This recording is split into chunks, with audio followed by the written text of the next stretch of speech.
ស្ទង់ទៅក្តិចឲ្យលឺសូមម៉ាត់តែអត់ហ៊ានទេតាំងទិញបំពេបើនៅទំនេរសូមបំពេម្ដងអរណ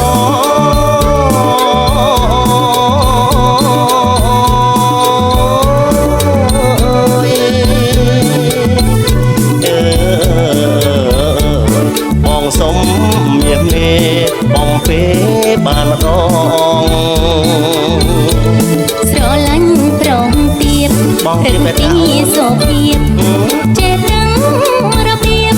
ចេះស្ទង់ចេះស្ទាបអីនេះចេញលឺចេញដល់ប្រងមករអើទំនោះគេខាទេបងកាន់សិលមាត់បងរអើពុំមិនសិលមិញបងញ៉ាំអង្គបងដឹងនៅមួយឆ្នាំញ៉ាំម្ដងខំអួតនួនល្អបងកងកៅយិតអូរណូ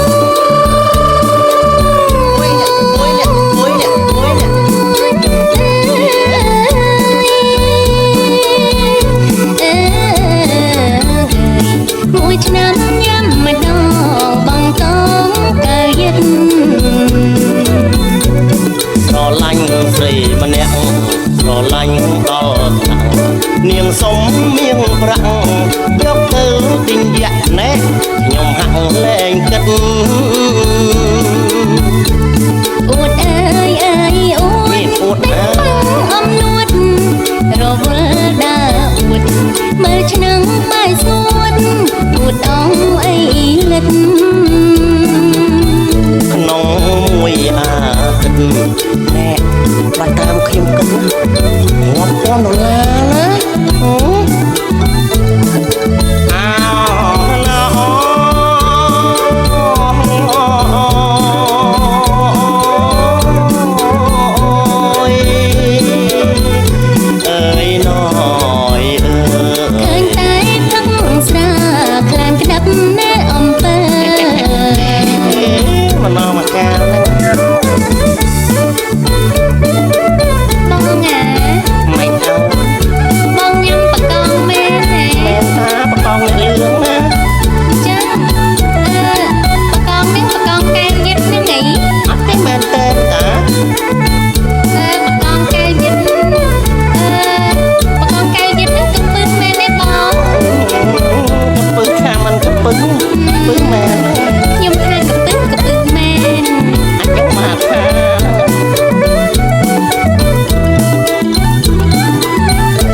នាងសុំមៀងប្រាក់